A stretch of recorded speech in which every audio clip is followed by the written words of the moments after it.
আমি তখন আন্দোলনে বের হবো। আমার বাবা বলছে যে বাবা যেখানে যাও সাবধানে দেখো, এই যে আওয়ামী লীগ ছাত্রলীগ এটা যদি মারাও যায় মৃত্যুবরণ করে এদের যাতে জানাজা পড়ানো না হয়, তাদেরকে কিভাবে গণহত্যা চালানো হয়েছে। ঠিক তখনই আমার বাবা 18 জুলাই এশার নামাজের পরে যখন মসজিদ থেকে বের হন, এলাকার সবাই আমার বাবাকে দেখেছিলেন। সবাই বলতেছিলেন যে ছাত্রলীগ সৈন্যরা ঘিরে ধরে রেখেছিলেন যাতে আমার বাবা কোনোভাবে বের হতে না পারে। পাঞ্জাবি পায়জামা পরে বের হয়েছিলেন।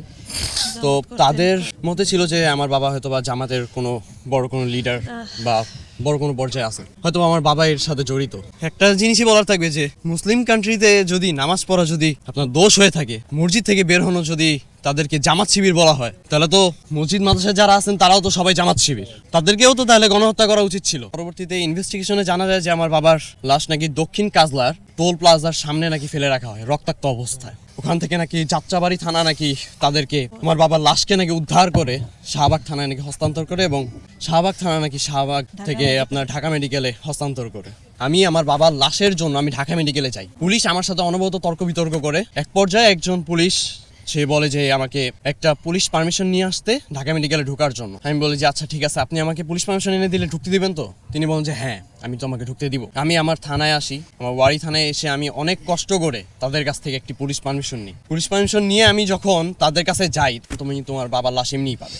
আমি বলছি আমার বাবার লাশ আছে না কি আছে তা তো আমি জানি না, আপনি কিভাবে বললেন যে আমার বাবার লাশ? তিনি বলতেছে যে এখানে যেহেতু তুমি আসছো, তুমি অবশ্যই তুমি ধারণা করে আসছো যে তোমার বাবার লাশ। আমি বলছি যে অবশ্যই না, আমার বাবা তো এখানে ট্রিটমেন্ট অবস্থাও থাকতে পারে, গুলিবিদ্ধও তো হতে পারে, আপনি কিভাবে বলেন এই কথা? যখন তার সাথে তর্ক বিতর্ক চলতেছে, এক পর্যায়ে তিনি আমার গায়ে হাত তুলেন। আমার দুজন বন্ধুরা ছিল, তারা আমাকে যখন পিছনে ঠেলে নেয়, তারা আমাকে বলে যে পিছন থেকে নাকি দুইজন পুলিশ নাকি তাদের রাইফেল নাকি রিলোড করে নিছে আমাকে মারবে বলে। আমার এখনো কনফিডেন্স আছে যে আমি যদি ওই দিন যদি ঢুকতে পারতাম, আমি আমার বাবার লাশ পেতাম। অ্যাটলিস্ট আমি আমার বাবার নিজের লাশটা আমি নিজের হাত থেকে অ্যাটলিস্ট দাফন করতে পারতাম। আমার এখনো মনে আছে ওই পুলিশের সাব ইন্সপেক্টরের নামটা কামরুজ্জামান, আমার তার নামটা এখনো স্পষ্ট মনে আছে। তার সাথে আমার তর্ক বিতর্ক হয়েছিল, আর কোনো উপায় না পাই তখন আমি অনেক কষ্ট করে আমাদের ঢাকা বিশ্ববিদ্যালয়ের ফরহাদ ভাইয়ের সাথে আমি দেখা করি। ফরহাদ ভাইয়ার সাথে আমি পরিচালকের রুমে যাই।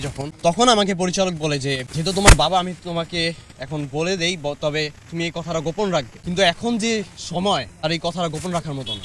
তিনি আমাকে বলেন যে 1000-এর উপরে লাশ হবে, আঞ্জুমান মফিদুল ইসলামকে দিয়ে দিয়েছে।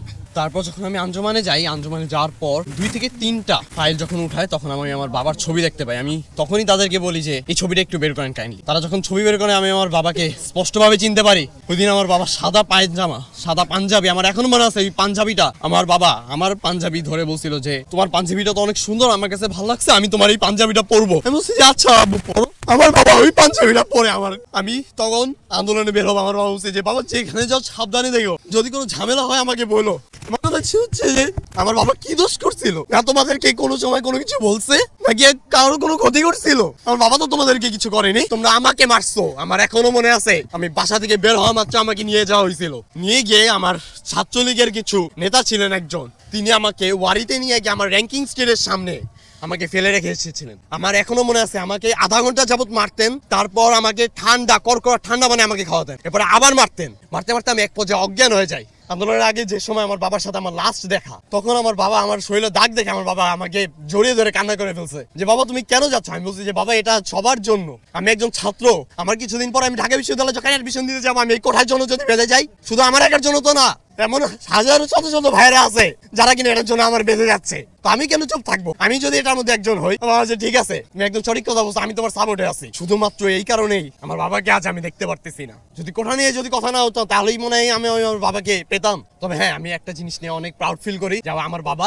দেশের জন্য প্রাণ দিচ্ছেন, আমার ভাই আমার দেশের জন্য প্রাণ দিচ্ছেন, আমাদের শত শত আমাদের ভবিষ্যতের জন্য আমাদের প্রাণ দিচ্ছেন। এবং এই ফ্যাসিস্ট সরকার, তাকে আল্লাহ আদৌ পর্যন্ত ক্ষমা করবে কিনা তার কোনো নিশ্চয়তা নেই। আমি চাই এই যে আওয়ামী লীগ ছাত্রলীগ এটা যদি মারাও যায়, মৃত্যুবরণ করে, এদের যাতে জানাজা পড়ানো না হয়, যাতে মাটি দাফন পর্যন্ত যাতে এদেরকে কোনো কেউ না করে, এদের গোসল পর্যন্ত যেন না হয়, এদের লাশ চাই শকুনে খায়। এটা শুধু শুধু মুখ থেকে কারো আসে না। কতটা মানুষ কষ্ট পেলে এই সব কথা বলে। একটা মানুষকে কিভাবে নির্মম ভাবে হত্যা করে তা আল্লাহ মাবুদি ভালো জানে, আর তারাই ভালো জানে। তারা তো পশুর থেকেও আমার কাছে অধম। এবং যারা ছাত্র সমন্বয়ক আছেন তাদের কাছে আমার একটাই দাবি থাকবে যে আমরা যারা শহীদ পরিবারের যারা লোকজন আছে, যারা শহীদ, আমাদের কাছে এখনো আমার কিছু ভাইরা আছে তারা এখনো আহত আছেন, তাদেরকে খোঁজ নেওয়া। সরকারের কাছে আমার দাবি থাকবে আমাদের তাদেরকে একটু খোঁজ নেওয়া। তাদের অনেকেই আছেন যারা নিজের মেয়েকেও খুঁজে পাচ্ছেন না,